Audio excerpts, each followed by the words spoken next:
Bonjour les amis, j'espère que vous allez bien. Cette semaine, vous savez que le thème, c'est le bonheur, puisqu'en fait, lundi prochain, on fait une soirée spéciale dédiée au bonheur en avance de la journée mondiale du bonheur décrétée par l'ONU.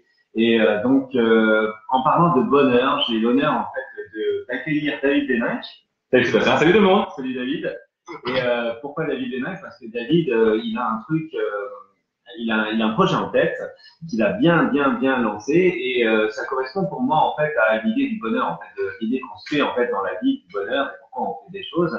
Et je suis vraiment très heureux de te recevoir en fait pour parler de ça. Bah, merci à toi, avec plaisir. Ouais. Et de toute façon, on sent dans David que l'énergie est là, qu'il a vraiment envie de faire des trucs et que ça, c'est bien en route. Tu veux nous en parler un petit peu? Bah oui, avec plaisir. Le projet en question dont Sébastien parle, c'est le fait que 25 juin, dans à peu près 4 mois maintenant, en fait, on va partir avec Céline, qui est mon épouse, et nos 3 enfants, autour du monde pendant 11 mois. Et l'objectif, finalement, c'est de se dire, bah tiens, Céline travaille avec moi maintenant depuis le mois de septembre, on est ensemble tous les deux à la même entreprise, et on dit, bah tiens, et pourquoi pas vivre pendant 11 mois en voyageant un petit peu partout. Donc là, on va se limiter à 11 pays dans un premier temps, un pays par mois pendant 11 mois.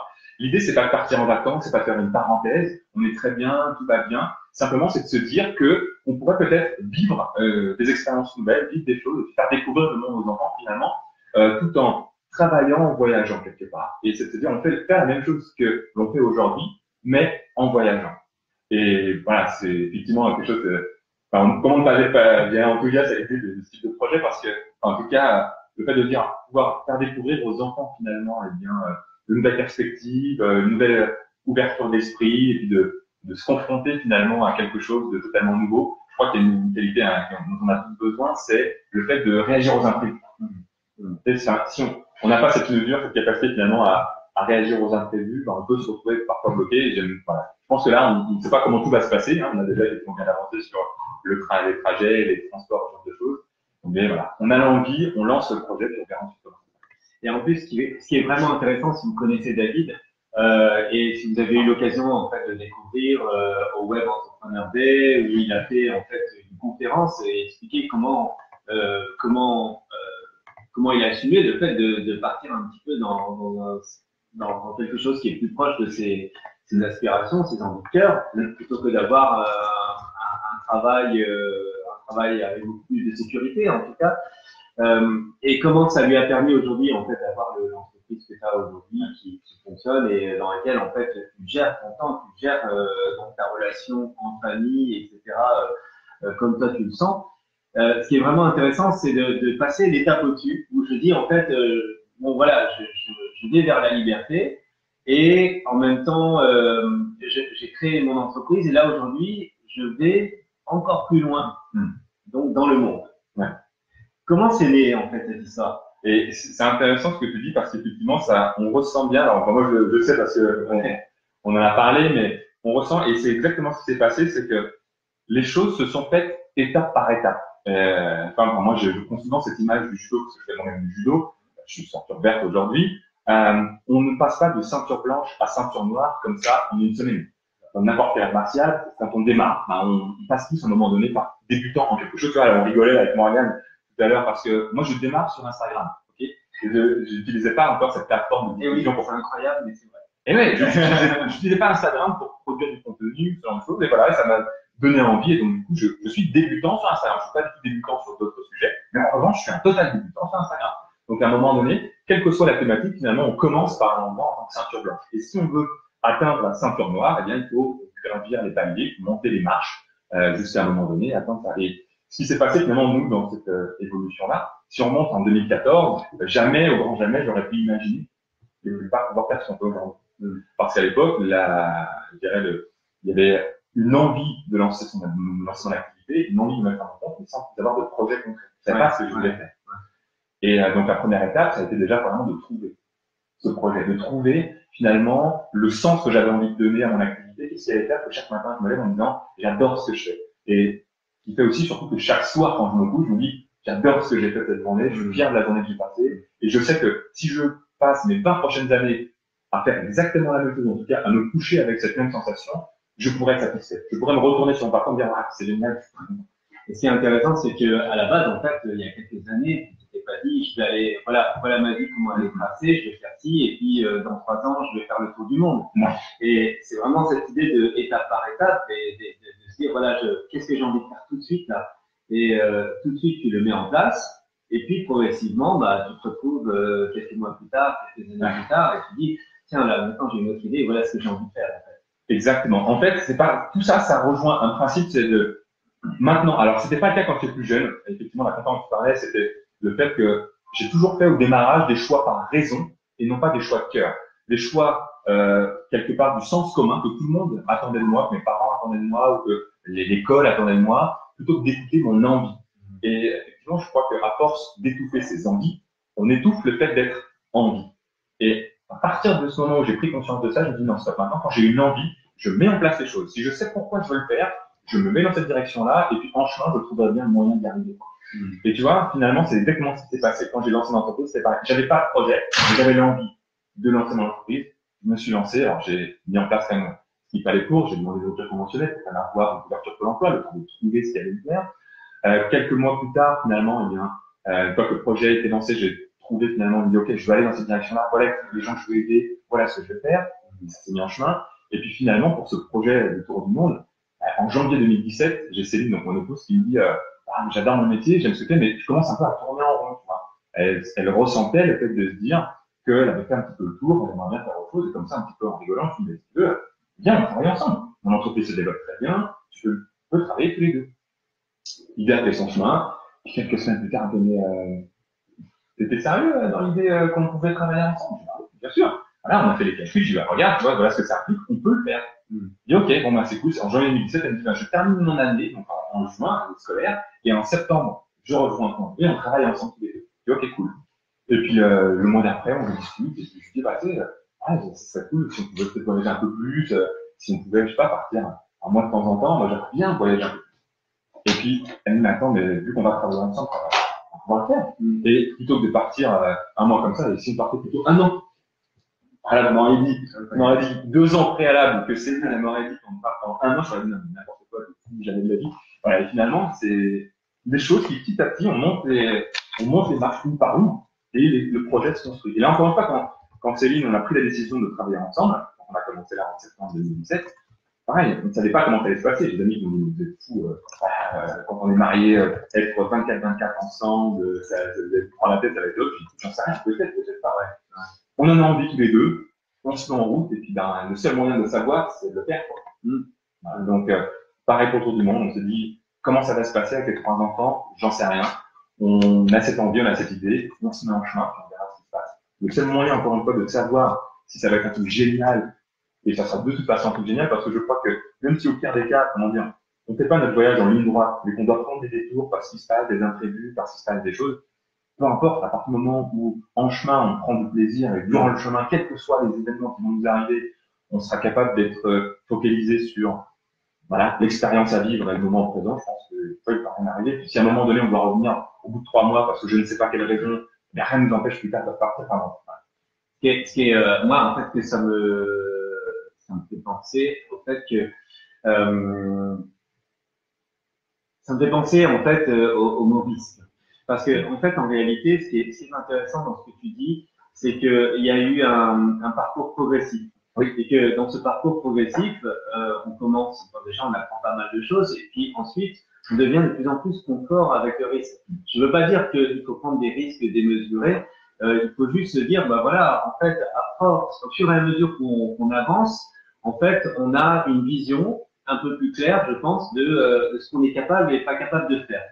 Et cette vision-là, elle s'étend avec le temps. C'est un peu l'idée de quand tu passes une ceinture, en fait, au début, tu arrives, tu sais pas trop comment agir, quelles sont les bonnes techniques à employer, en fait, face à un adversaire, etc.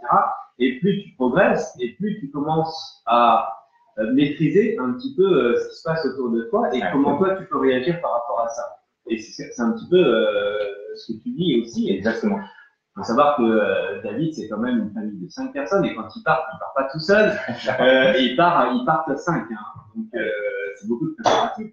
Bah oui, et puis on se rend compte aussi, tu vois, que les choses sont faites pour un couple et 2 enfants. Ouais. À 4, bah, dès qu'on passe effectivement avec 5, alors 3 en France, c'est considéré comme famille nombreuse. Ouais. Et du coup, ça implique effectivement plein de plus. Mais sur cette notion du risque, qui est quelque chose de fondamental à mon sens, cette notion, j'étais comment dire, un peu choqué il y a quelques temps à un séminaire où il y avait un traducteur, parce qu'il y avait un intervenant américain. Et l'intervenant américain parlait qu'à un moment donné, il a dit « take a chance ». Et la traductrice a traduit ça par « prendre un risque ». Ouais. Et moi, je trouve ça marrant parce que finalement, si on traduit littéralement la phrase mot pour mot « to take a chance », moi, je traduirais plutôt ça par « tenter sa chance ». Ouais. Et finalement, il y a toujours ces deux aspects. Soit on visualise « je prends un risque », soit je dis « je tente ma chance ». Et quelque part, les imprévus, les détours, entre guillemets, les échecs, on peut, à mon sens, on peut pas les éviter. Et le problème, c'est pas d'essayer de les éviter. Je crois que le challenge, c'est de les intégrer dans le processus de progression. Si j'intègre le fait qu'il y aura des imprévus, ok, il y en aura. Je le sais déjà. J'intègre déjà le fait qu'il y aura des imprévus. Et après, c'est comment est-ce qu'on les gère. J'ai fait une vidéo il y a pas longtemps qui s'appelle leçon de judo pour entrepreneurs. On dit la première chose qu'on apprend au judo, c'est à chuter. C'est à chuter pour ne pas faire mal quand on chute, et deux, ne plus avoir peur de chuter. Parce qu'en réalité, plus tu progresses, plus tu affrontes des adversaires forts, et donc plus les chutes sont entre guillemets violentes.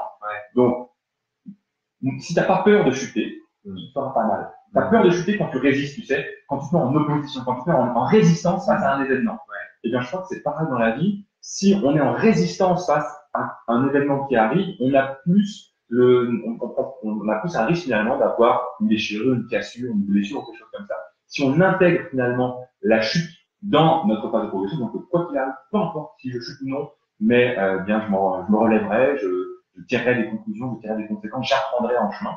Et bien on peut beaucoup plus facilement finalement de manière beaucoup plus souple avancer dans cette projet. Et moi finalement, toutes ces expériences m'aident justement à intégrer de plus en plus la notion de chute. J'ai pas peur de chuter, j'ai plus peur de ça. J'ai pas peur de me dire ça ne peut pas marcher. Oui, ça peut pas marcher. Et ce qui est important, c'est de se dire que l'idée, c'est pas de se jeter dans le vide et de faire ce qu'on peut.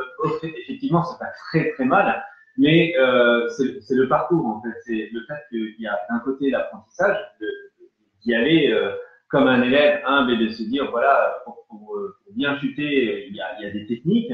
Et donc, il faut bien apprendre ces techniques pour pouvoir les maîtriser, pour pouvoir derrière, en fait, prendre des risques un petit peu plus grands, entre guillemets, et être plus content sur le fait que ça va, c'est ok, je suis paré pour pouvoir faire un petit saut. Exactement. Encore une fois, gravir les échelons étape par étape, sans griller les étapes. Ouais.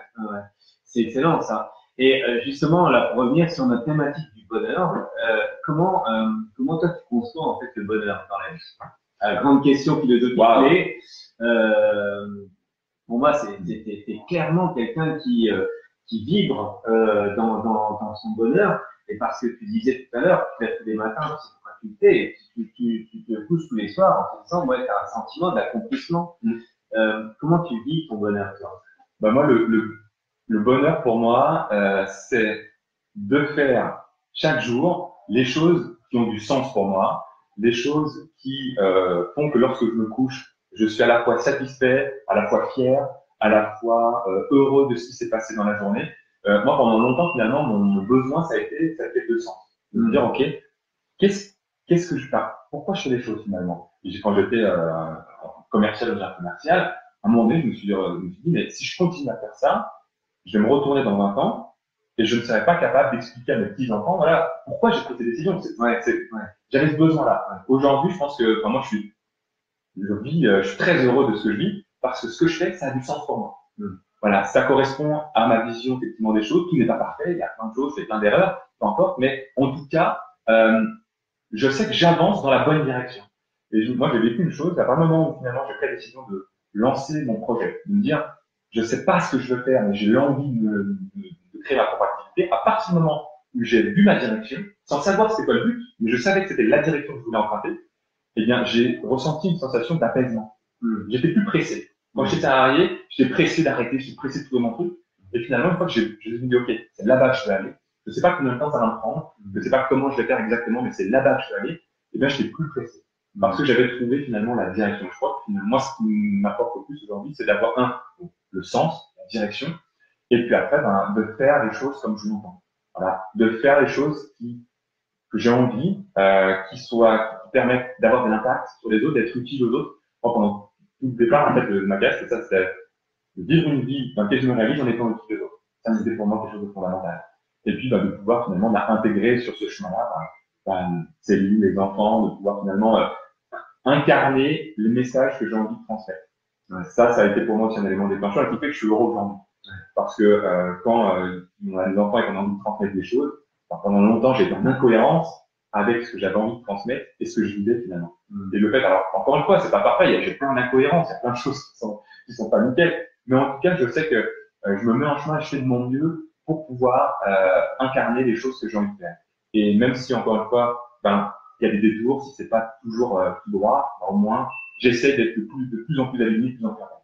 D'accord, ouais, c'est super riche ce que tu dis parce que j'y pensais, en fait, ce matin, j'avais posté sur Facebook en disant, pour moi, le bonheur, c'est de m'apercevoir tous les jours de mes capacités. C'est-à-dire, en fait, je découvre des capacités en moi qui me permettent de contribuer autour de moi. Et ça, on est complètement aligné sur le message et ça, c'est super génial. Là où je réfléchissais, je me disais, quand tu vois, moi, quand j'étais petit, la question de sens, elle se posait pas. C'est-à-dire que on te dit en fait ce que tu dois faire pour être heureux, et au bout d'un moment, en fait, tu te remets à questionner ça. Et moi, quand j'ai commencé à me dire mais quel est le sens, qui suis-je, etc., tout le monde m'a dit mais arrête de te poser des questions existentielles. Tu vois, parce que effectivement, pour beaucoup de gens, ce sont des questions existentielles.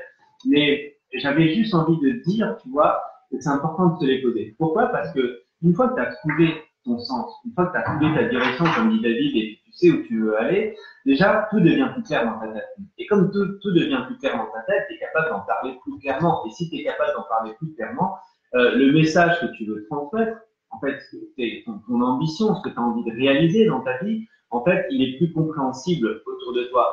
Comme il est plus compréhensible, en fait, les gens savent si ça résonne en eux, s'ils ont envie de participer en fait à ce que tu as envie de réaliser dans ta vie. Et du coup, tu vois, c'est quelque part, ça contribue à cette espèce de loi de l'attraction qui fait que, au final, si tu es clair, les choses s'organisent de manière plus claire. Et donc, les choses sont plus fluides et plus simples. Les choses se réalisent. Ouais. Et quand tu as cette notion de sens, tu sais quelle est la direction que dans laquelle tu veux aller finalement, eh bien, tu peux beaucoup plus facilement aussi, surfer sur les événements de la vie, qu'ils soient positifs ou négatifs. Ça, c'est comme une boussole. Une boussole, elle indiquera toujours le nord. Tu peux la tourner dans toutes les directions, elle ne perdra jamais le nord, elle sera toujours celle-là. Et même si tu vas dans un sac à dos de quelqu'un qui va à 100 000 km à l'est, la boussole, elle saura toujours que si elle doit retrouver cette direction, c'est là-bas qu'elle doit aller, elle doit aller dans le nord. Et je crois que finalement, une fois qu'on a ce sens, ça peut être quelque chose de très simple, et ce nord peut changer aussi, d'ailleurs, en cours de route, Oui, ça peut, à un moment donné, c'est Joanne Bianchi on a fait une masterclass, qui nous avait invité tous les deux, il avait dit une image que moi je trouve géniale, il a dit, c'est quand on est en chemin, quand on est en voyage aussi, qu'on peut découvrir finalement que la direction dans laquelle on doit aller, finalement, c'est peut-être pas exactement là, mais c'est peut-être plus en haut. Et en montant une colline, quand on arrive en haut de la colline, on se rend compte que finalement, on voulait aller là, mais là-bas, il y a un lac génial. Finalement, non, c'est là-bas que je veux aller. Mais ça, j'aurais jamais pu le savoir si j'avais pas déjà suivi une certaine direction, si j'avais pas déjà été en chemin, en fait. Et ça, je trouve génial, finalement. Donc, il faut pas se mettre de pression, je pense, sur le fait de se dire, ah ouais, mais attends, mais moi, je sais pas, j'ai pas une direction précise. L'idée, c'est d'avoir au moins une direction, de dire, ok, déjà, en ce moment, présentement, c'est là-bas que je vais aller. Peut-être que ça va changer, peut-être que dans une semaine, dans 3 semaines, dans 1 an, ça sera plus là-bas, mais ce sera là-bas. Peu importe, en fait, le point, la direction, c'est d'avoir une direction, c'est d'avoir un endroit vers lequel aller. Et ça peut changer, en fait, au fur et à mesure. Mais ce qui ne doit jamais changer, je crois, c'est d'avoir une orientation, d'avoir une direction, parce que c'est ça qui nous permet de garder le cap.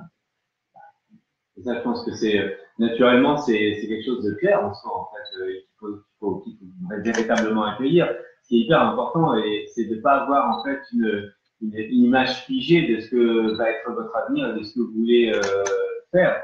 Mais c'est de se dire, pour moi, il y a un truc qui est important, c'est de bouger, de se mettre dans l'action, parce que je considère que une des raisons d'être dans la vie, c'est d'explorer, c'est de s'explorer. Et en fait, on ne peut pas se connaître en restant immobile dans un environnement donné, parce qu'on apprend à se connaître dans des situations différentes, dans des environnements différents, des expériences différentes.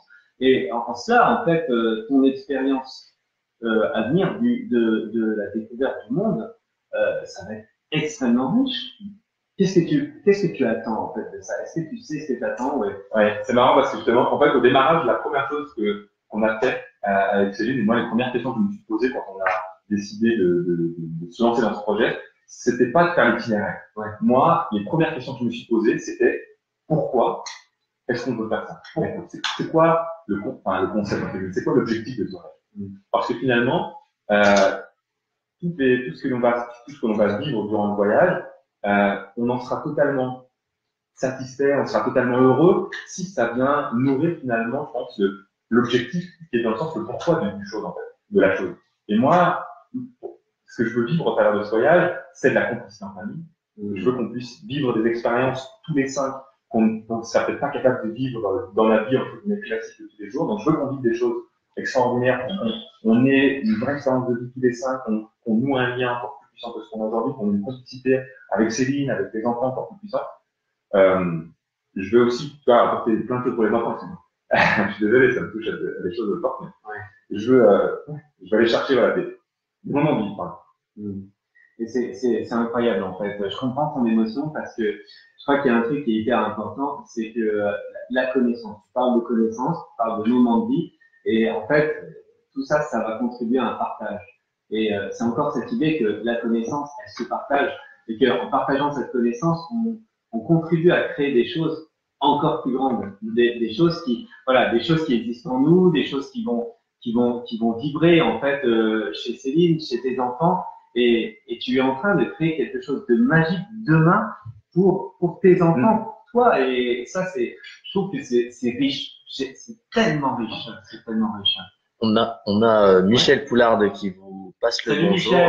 Michel. Et qui a dit que si tu as besoin d'entrer en relation avec la famille Coste, n'hésite pas à lui faire signe car ce sont des amis proches. Oui, tout à fait. Donc, elle a eu l'occasion de se mettre de la motivation. Merci Michel. Voilà. Donc voilà. Vous avez le bonjour de Cindy Seka qui a participé, Damien Maya, il y a Marie-Laure Boissard qui a vu, il y a Laure Lacaille qui ne peut pas rester, donc qui passe un bonjour aussi. Donc voilà, du petit monde, du beau monde qui passe sur ce live. Alors les amis, c'était la voix. Il y a l'autre chose de sa voix. Sa voix aussi, c'est la voix. En fait, le visage de la voix. C'est tout pour le moment. Et là, pour savoir le visage de la voix, il est sur Instagram. Ah, pas mal. Et Michel Poulard qui dit qu'il vous aime. Voilà. Bah, nous aussi, on t'aime, Michel. Merci, voilà. Merci pour tout. Ouais, donc cette idée du bonheur, parce que au final, j'aime beaucoup en fait la conversation qui est très très riche, c'est que pourquoi on fait les choses, comment on fait les choses, comment on se lance à faire des trucs. Il y a beaucoup de gens que j'ai rencontrés moi dans l'entrepreneuriat et qui sont en fait un peu bloqués sur voilà comment je vais faire quelque chose de ma vie, comment je vais trouver un sens à ma vie, etc. Pour moi, hyper important. Explorez-vous, explorez le monde, sortez de chez vous, faites des choses que vous n'avez pas l'habitude de faire. Je ne sais pas qui c'est qui disait ça, si c'est Tony Robbins ou un autre coach qui disait en fait tu peux pas changer le monde en faisant les mêmes choses que tu fais aujourd'hui. Tu es obligé de faire un truc différent. Mais ça suppose de sortir de sa zone de confort. Et de pas attendre aussi de tout. En fait, je pense qu'il faut pas attendre de trouver cette direction pour y aller. Au contraire, je crois qu'on trouve cette direction en chemin. Donc, on prend une direction, avancer sur un chemin, et puis en route, il va se passer des choses. En route, vous allez rencontrer des gens. En route, vous allez faire des expériences, vous allez vous rendre compte de capacités insoupçonnées peut-être que vous aviez même pas imaginé chercher. Parce que c'est quand on se fait, je sais pas, quand j'étais plus jeune aussi, je me fais faire la remarque que finalement, quand on est célibataire, on trouve des gens quand on n'est pas en train de les chercher. Et ben finalement, je pense que c'est pareil. On se rend compte, on trouve des réponses à des questions aussi encore plus facilement quand on n'est pas en train de se les poser parfois, quand on est en chemin. Et donc voilà. Attendez pas d'avoir une direction fixe pour avancer. Avancez dans une direction et puis en chemin, ça va se passer. Ouais. Il y a vraiment, c'est bien ce que tu dis, c'est que quand tu dis on trouve des gens en fait quand on s'attend pas en fait à les trouver, c'est vrai. Et en même temps, j'ai envie de dire, c'est pas une histoire d'être victime du destin. Il y a quelque chose qui est important pour moi, c'est provoquer. Parce qu'en fait, en réalité, tous les jours, ce qu'on fait, c'est provoquer des situations, c'est provoquer des rencontres, c'est provoquer en fait si vous êtes entrepreneur, des signatures de contrats ou voilà, vous provoquez tout. Et quand vous avez compris que en fait, vous provoquez des choses, vous comprenez que vous avez votre part votre part à jouer en fait, Et derrière, en fait, vous mettez en place des situations qui permettent la concrétisation, en fait, de ce que vous avez envie de réaliser. Et ce que tu es en train de faire, c'est juste génial parce que je me dis, moi, c'est mon point de vue. Voilà, dans l'entrepreneuriat, il y a quand même beaucoup de choses, etc. Aujourd'hui, on est dans le digital, on fait plein de choses. Et toi, David, ça fait un petit peu de temps que tu es dedans. Et j'y vois, en fait, dans ton projet là, de partir à l'étranger, de vivre cette expérience en famille, et en famille de manière entrepreneuriale. Oui, Parce que, comme tu dis, en couple, vous faites ça aussi ensemble. Et j'y vois en fait une extension de quelque chose de nouveau. Et ça, c'est vraiment important parce que on nous a toujours dit, tiens, voilà, je suis à mon compte, je suis entrepreneur, et aujourd'hui, grâce à Internet, je suis capable de faire n'importe où dans le monde. Je sens que là, on est en train de prendre une dimension, en tout cas dans le digital, où vivre, c'est pas vivre simplement à un endroit, mais c'est être capable d'aller vivre en famille une expérience un peu partout dans le monde. Ouais, il y a en fait, tu vois, c'est pour ça que je dis c'est pas un voyage. Et quand tu parles, ça m'évoque vraiment ça. Et tu mets des mots finalement sur quelque chose qui est important pour moi. Effectivement, je pense qu'on peut passer d'une vision on peut voyager au travers du monde et on peut passer de ça à on peut vivre à travers le monde. Là, c'est pas une parenthèse, c'est pas je veux quitter un quotidien qui ne me plaît pas pour souffler, faire une pause et revenir un an plus tard dans un truc qui ne me convient pas. Tout va bien, je pourrais rester là, quelque part, je suis très heureux comme ça. Mais c'est le fait de dire, ok, on veut expérimenter autre chose, c'est effectivement une extension de se dire, est-ce qu'on ne pourrait pas justement vivre ce que l'on fait, continuer à travailler, continuer à développer, alors dans notre cas, l'entreprise, l'activité que l'on gère, mais tout en voyageant, tout en faisant d'autres choses. Et finalement, c'est vraiment ça, c'est de vivre à travers le monde. Super, c'est génial. Alors, vraiment, on va en parler pendant des heures, mais oui. Et, en fait, juste pour clôturer, parce que David nous fait l'honneur d'être là, mais et voilà, c'est vraiment merci pour ce témoignage du bonheur. Ça me fait vraiment penser que tu vois, là, l'année prochaine, on fait notre projection du film de Julien Perron qui est Le bonheur, c'est quoi pour vous?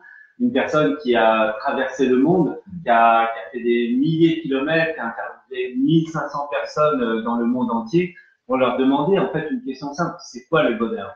Et encore une fois, il y a des gens qui ont répondu, mais je ne sais pas. Mais je ne sais pas parce que en fait, peut-être qu'ils n'ont pas ressenti au fond d'eux profondément ce que c'était le bonheur. Et encore une fois, ton expérience, elle est riche. Enfin, l'expérience que tu vas vivre, elle est riche. Et tout ce que je peux vous dire, si tu es d'accord un jour, quand tu reviendras, en tout cas, c'est que on fera un petit peu, on fera un nouveau live pour que tu nous partages un petit peu ce que tu as vécu. Avec plaisir, bien sûr. Super. Merci David. Merci David. Merci à tous et on vous souhaite une excellente journée. On vous dit à très bientôt. Au revoir. À bientôt. Ciao. Ciao.